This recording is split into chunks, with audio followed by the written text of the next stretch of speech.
Y hablando de temas internacionales, Gonzalo, pues hemos hablado toda esta semana sobre la Asamblea General de las Naciones Unidas. Hemos acá descrito algunos de los discursos. Hoy comentábamos, por ejemplo, el de Benjamín Netanyahu, pero usted me trae un personaje muy importante que nos puede hablar también de esta situación a nivel internacional.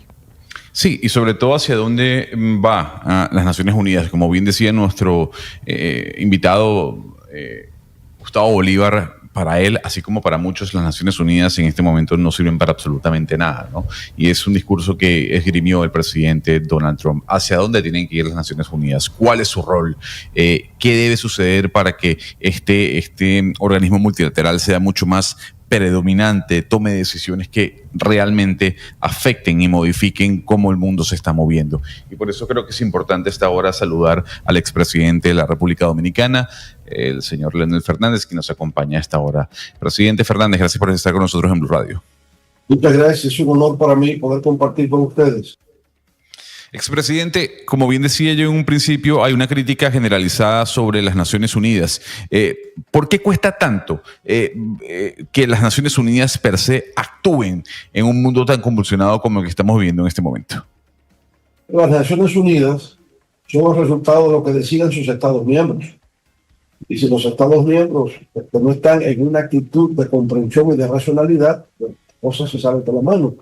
Se suele culpar a Naciones Unidas, pero no es Naciones Unidas, son los estados que actúan allí, que tienen incidencia, que tienen capacidad para influir, que no toman las decisiones adecuadas.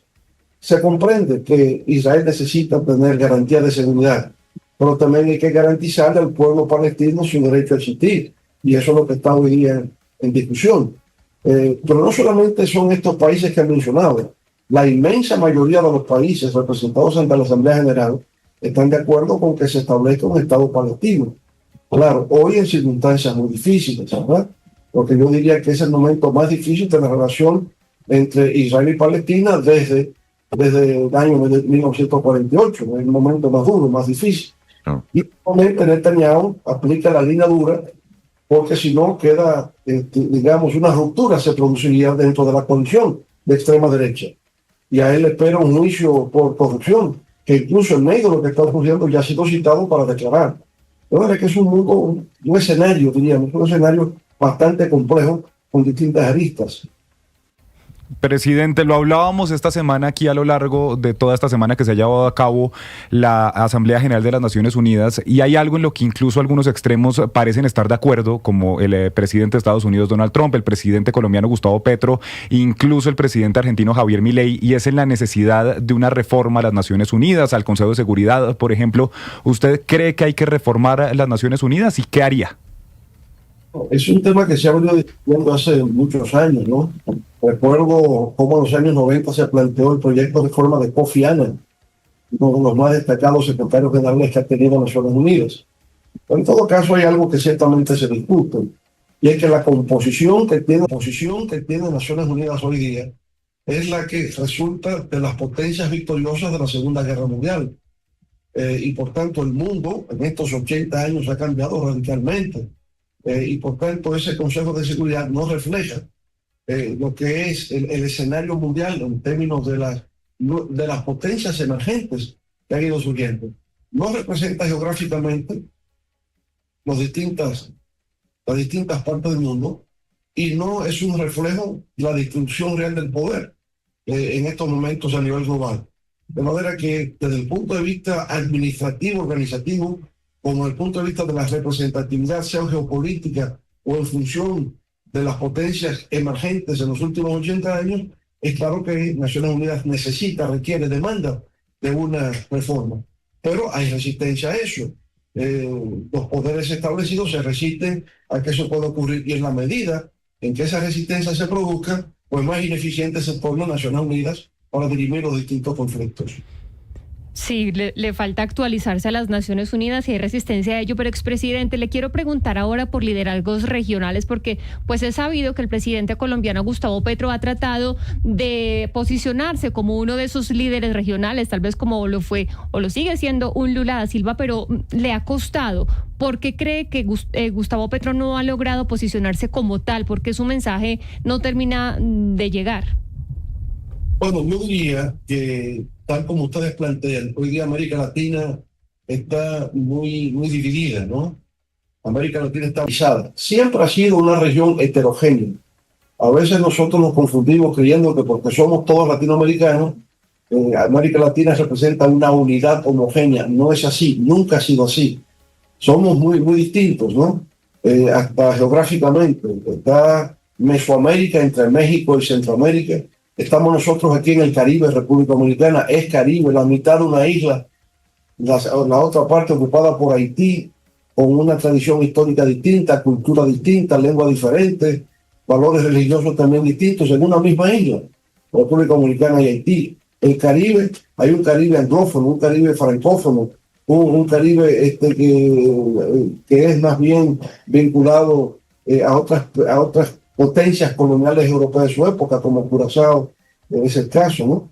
Entonces, lo otro es América del Sur, por ahí usted tiene el Cono Sur, usted tiene los países andinos, es decir, hay una heterogeneidad en América Latina, y por otra parte también desde el punto de vista político hoy día.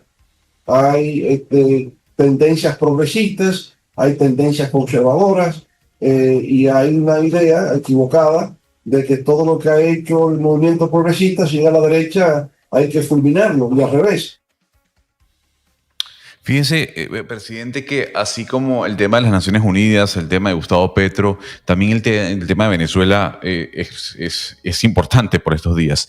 Yo quisiera preguntarle a usted, que conoce mucho el tema de Venezuela, ¿cuál es su opinión sobre lo que está ocurriendo con el régimen de Nicolás Maduro? Que, por cierto, golpea mucho el movimiento al cual usted pertenece, este movimiento progresista. Fíjese, yo he estado participando en Venezuela desde 2002 en distintos diálogos, ¿no?, para tratar de crear una estabilidad política democrática. Ese ha sido el papel nuestro acá. Y por tanto he visto toda la evolución de ese proceso. Yo lo que entiendo es que no ha habido forma de entenderse entre el gobierno y la oposición porque hablan lenguajes distintos. El gobierno venezolano habla de revolución, la oposición habla de democracia. Entonces, cuando se tienen dos concepciones filosóficas e ideológicas distintas como punto de partida, es muy difícil el diálogo. Personalmente lo que entiendo es que se ha llegado al poder por vía electoral. De hecho, el presidente Hugo Chávez llegó siempre por la vía electoral y siempre ganó abrumadoramente. Y lo hizo por las circunstancias que hemos hablado. O sea, fue un líder que pudo utilizar fondos extraordinarios para una causa social. No lo ha tenido Maduro, no ha dispuesto de eso, y por tanto su liderazgo se ha visto más disminuido que con respecto a Hugo Chávez. Ahora, se han realizado elecciones. Hubo una observación electoral internacional. Yo estuve como un observador electoral. Le diría que el proceso como tal discurrió bien. El tema está en la presentación de los resultados finales. Y con respecto a los resultados finales, como observador electoral pedía la presentación del escrutinio de los votos para poder constatar la veracidad. Como nunca lo recibí, pues tuve que decir, conjuntamente con el presidente de Samper, que nos acompañaba en esa ocasión, tuvimos que establecer que no recibimos las actas de escrutinio y por tanto no podíamos certificar exactamente en un sentido o en otro. Y hasta ahí llegaba nuestra observación electoral. Nosotros no podemos decir que ganó la oposición, pero no podemos certificar que ganó el gobierno porque nunca pudimos ver las actas de escrutinio.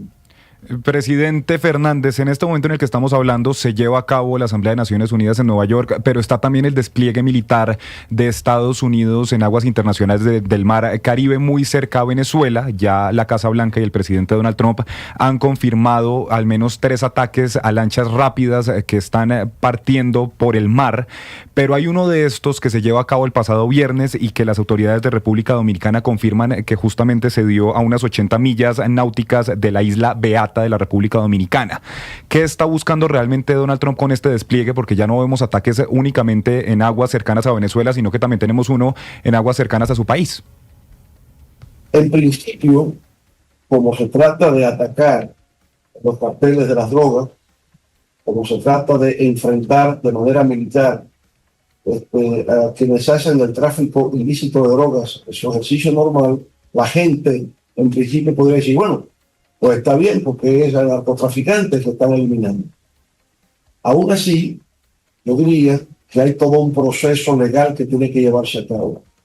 Tener que verificar si efectivamente se trata de narcotraficantes, y si lo son, es capturarlos y someterlos a la justicia. Ese es el procedimiento que siempre se ha seguido. No existe la pena de muerte, no hay un estado de guerra, por consiguiente, aunque presuntamente puedan ser narcotraficantes, hay un proceso legal internacional que tiene que llevarse a cabo y en este caso no ocurre. Lo ideal sería que se acerquen a esas embarcaciones, detecten a las personas, puedan detenerlas, llevarlas y enjuiciarlas. Para eso existen inclusive los tratados de extradición. Cuando hay personas que han incurrido en actos delictivos que afectan al interés norteamericano y hay un tratado de extradición entre los dos países, pues esos presuntos delincuentes se envían a Estados Unidos y se someten al proceso judicial en Estados Unidos. Pues, presidente, sé que no tiene mucho tiempo y que nos ha abierto parte del mismo, un gap pequeñito para atendernos a esta entrevista.